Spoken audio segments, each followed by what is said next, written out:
A Câmara dos Deputados aprovou o arcabouço fiscal que tem como objetivo estabelecer um novo regime fiscal para o Brasil. E o repórter Lucas Moura vai trazer todos os detalhes sobre esse projeto e os impactos para a população. Boa noite, Lucas.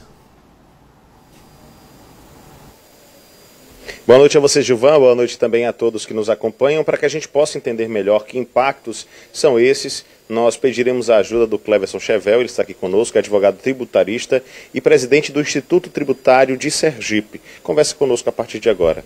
Doutor, fala um pouquinho sobre esse arcabouço fiscal. É um novo arcabouço fiscal, a gente pode tratar assim? O que é que muda na prática do que se tinha para o que se tem hoje? Boa noite. Boa noite, Lucas. Boa noite, Gilvan. O arcabouço fiscal ele substitui a regra do teto de gasto que a gente tinha na Constituição. É uma regra para limitar o gasto do governo federal, né, o que ele vai gastar em decorrência do que ele vai receber.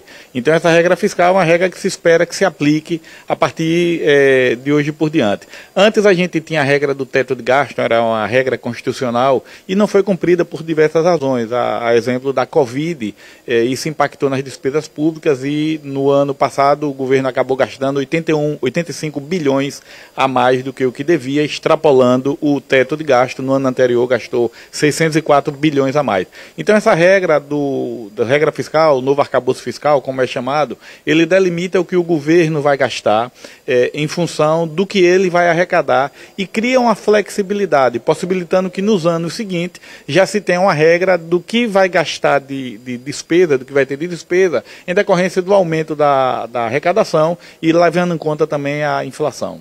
Como é que vai funcionar então na prática? Na prática, o governo tem a questão do aumento de gasto. Ele vai ter uma arrecadação que já está previsto na LDO, na Lei de Diretriz Orçamentária. E durante o ano, imagine que a receita que ele vai receber é maior do que o que ele previu receber. E aí ele já vai ter uma pré-autorização de gastar um pouco a mais, né, um pouco a mais da inflação, sem pedir autorização ao Congresso. Esse pouco a mais da inflação, ele varia entre 0,6% a 2,5%, em função dele ter cumprido o gasto que foi previsto anteriormente. Então, mais ou menos assim.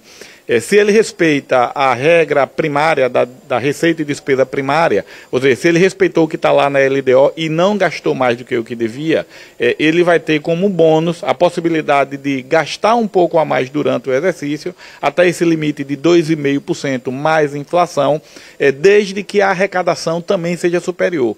É mais ou menos como se você em sua casa só pudesse gastar, né, aquilo que você recebeu e guardando aí um limite de segurança para não ter excesso.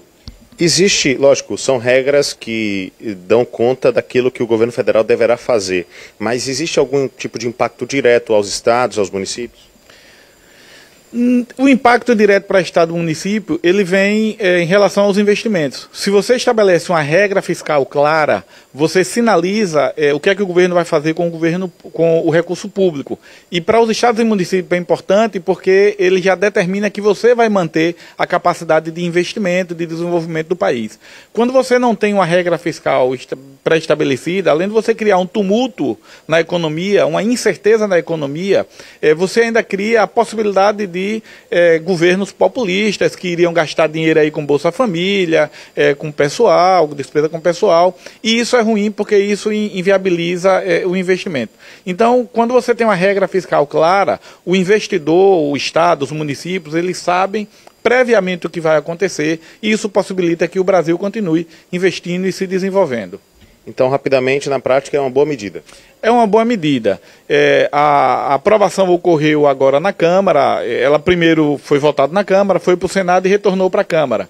E quando retornou para a Câmara, vieram com algumas mudanças do Senado. Dessas mudanças que vieram do Senado, algumas foram aprovadas, 2 foram aprovadas com impacto substancial e 3, né, com relevância, foram reprovadas. Então, ficou fora do teto de gasto as despesas com o Fundeb, que é o Fundo de Manutenção e Desenvolvimento da Educação Básica, ou seja, o governo pode pode gastar mais com educação sem respeitar esse teto de gasto, é algo que é muito explicável e coerente. Ficou fora do teto de gasto, do cálculo do teto, a despesa de um fundo para o Distrito Federal, que cuida de segurança.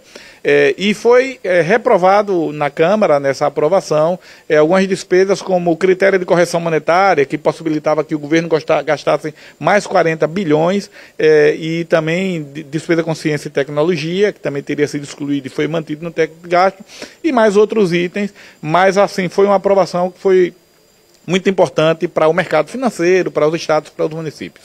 Perfeito, obrigado pela presença e participação. Gilvan, volto contigo. Tá bem, Lucas, obrigado, viu? Boa noite.